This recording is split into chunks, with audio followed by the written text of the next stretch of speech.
Você já parou para pensar que o afastamento de um colaborador pode custar muito mais caro que o próprio salário dele? E por mais engraçado que isso possa parecer, vai muito além da folha de pagamento. Se você trabalha com RH ou até CST, você sabe que lidar com muitos afastamentos pode ser um caos. Então nesse vídeo eu vou te mostrar os pontos essenciais para você começar a organizar esse tipo de processo e não ter mais tanta dor de cabeça. E principalmente como transformar algo que é tão problemático em um diferencial na sua empresa. Quando a gente fala em afastamentos, a primeira reação que as pessoas têm é o salário que a empresa vai ter que pagar para o colaborador nos primeiros 15 dias. Mas na verdade isso é só o início de uma conta gigante. A gente começa pelos impactos diretos, como os salários nos dias de ausência e os encargos sociais, e até os depósitos de FGTS, dependendo de alguns casos. Agora, partindo para o que realmente pesa no bolso do empresário, são os custos indiretos. Os trabalhadores que ficam precisam se desdobrar para cobrir a falta do trabalhador no posto de trabalho. E isso significa horas extras, sobrecarga e muitas vezes a queda da qualidade do serviço prestado. A queda de produtividade ocorre porque nenhum trabalhador consegue substituir tão rápido e no mesmo nível de experiência daquele trabalhador. E claro, a gente não pode esquecer que os afastamentos mal conduzidos podem gerar questionamentos legais, processos trabalhistas e até impactar no cálculo do FAP, que define o quanto que a empresa vai pagar de contribuição previdenciária. E isso tudo sem contar os reflexos no longo prazo. O clima organizacional se deteriora cada vez mais porque os trabalhadores sentem que a empresa não tem controle real sobre os afastamentos que ocorrem, e a imagem da organização pode sim ser prejudicada, principalmente se houver alta rotatividade e judicialização frequente. Agora dá para perceber que um simples afastamento não é um problema simples de RH, porque ele pode se transformar em um problema gigantesco que afeta o caixa da empresa, a gestão e até mesmo a reputação. E agora que eu te pergunto, hoje em dia na sua empresa tem alguém que de fato acompanha todos esses dados? E claro, se a resposta for não, a gente precisa começar a pensar em uma forma de resolver isso. Agora que a gente já entendeu os impactos financeiros, vamos falar das regras que moldam a gestão de afastados.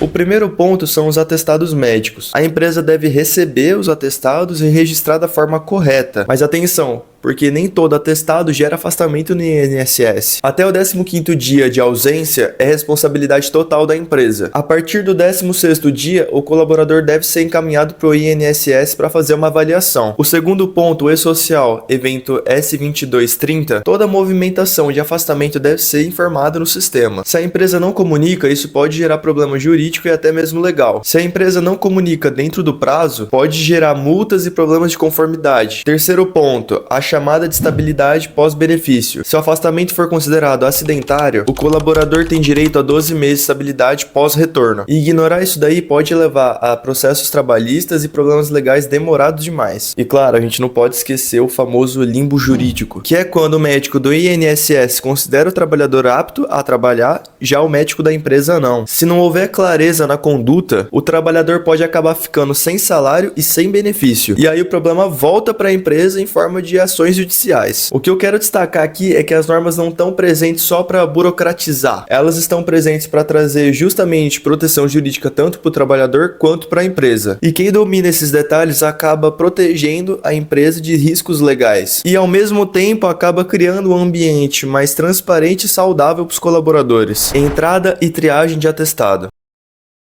Como organizar a gestão de afastados no dia a dia sem improviso? Assim que o atestado chega, seja por e-mail, WhatsApp ou qual caminho você desejar escolher, e padroniza essa coleta de dados. O colaborador, a função, o CID se houver, datas de início e fim, o médico e o motivo declarado. Usa um formulário único para ficar evitando lacunas. A rapidez nessa etapa acaba evitando você ter que apagar incêndio no futuro. Validação, documental e classificação.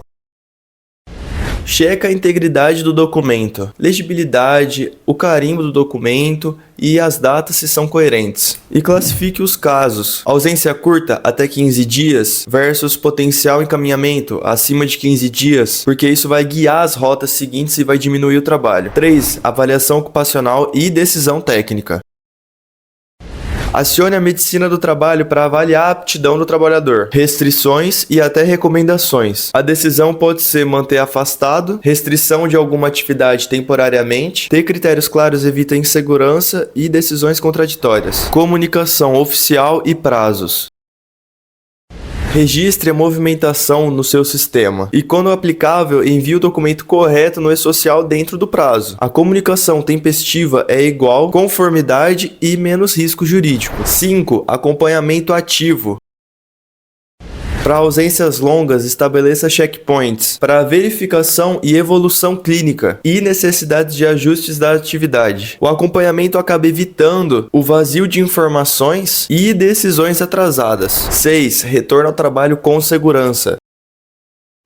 No retorno para os afastamentos de 30 dias, realize o exame de retorno ao trabalho e valide as restrições e documenta tudo. Prazo de restrição, atividade permitida, responsável por acompanhar o trabalhador. Um processo claro vai ser igual a menos limbo e menos conflitos. 7. Integração de áreas e evidências. Define quem faz o quê, seja RH, jurídico, liderança. Registrar cada etapa, cria uma trilha de auditoria e dá segurança às informações. 8. Métricas e melhorias contínuas. Monitore indicadores simples, como números de atestado mês, dias de ausência por área, porcentagem de retornos bem-sucedidos, tempo médio de retorno, reincidência por causa. Agora eu vou mostrar para vocês um caso prático, que eu já estou aqui na minha mão. Operador de produção com dor na lombar entrega atestado de 10 dias. No dia 1, triagem e registro. No dia 2, avaliação ocupacional. Indica restrição leve, evitar cargas maiores de 10 kg e alternar a postura. Em acordo com a liderança, realocamos para atividade de inspeção visual por 7 dias. Mantemos o checkpoint no dia 7 e programamos retorno gradativo. Resultado, mantemos produtividade, reduzimos risco de agravamento e evitamos judicialização por retorno inadequado. Até aqui a gente viu os custos e as normas práticas, mas aqui existe um ponto crítico entre quem sofre com os afastamentos e quem consegue controlar os afastamentos, que se chama integração.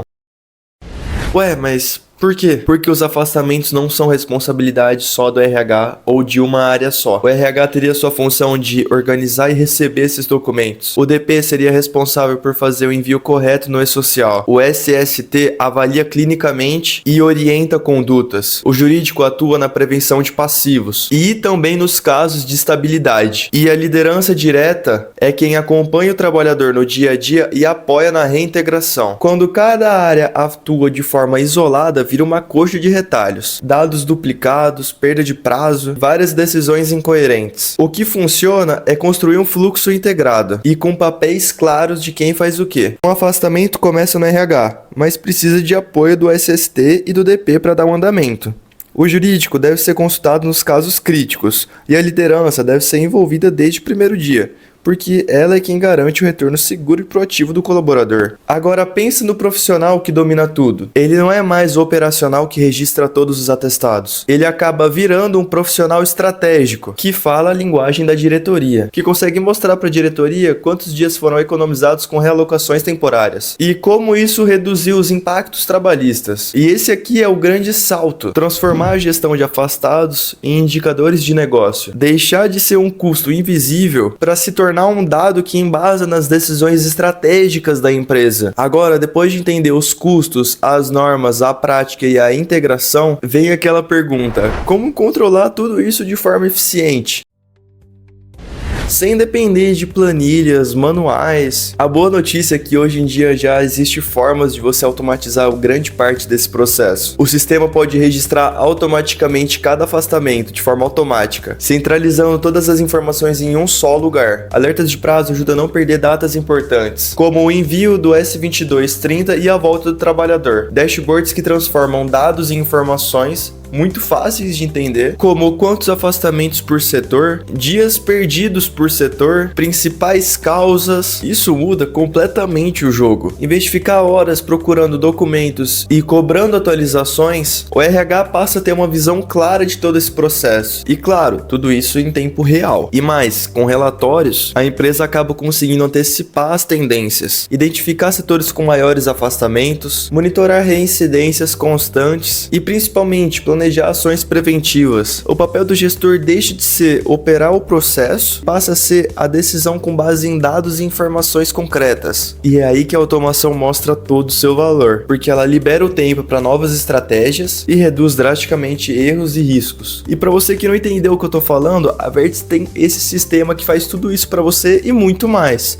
claro, e sem contar a nossa leitura de atestados por IA. Mas se você chegou até aqui, você já percebeu que a gestão de afastados não é apenas receber e enviar para o INSS. Na verdade, é sobre entender o impacto financeiro, respeitando os aspectos normativos, aplicando um processo prático e estruturado, além, claro, de integrar algumas áreas para ter visão estratégica e uma automação para transformar tudo isso daí em dados confiáveis. E bom, se você gostou desse vídeo e você quer entender mais em como nossa solução pode ser útil para você, aqui na descrição eu vou deixar o link do nosso WhatsApp, do nosso comercial, para você poder tirar mais dúvidas. E claro, se esse conteúdo foi útil para você, já começa a nos seguir aqui no nosso canal no YouTube e curte esse vídeo.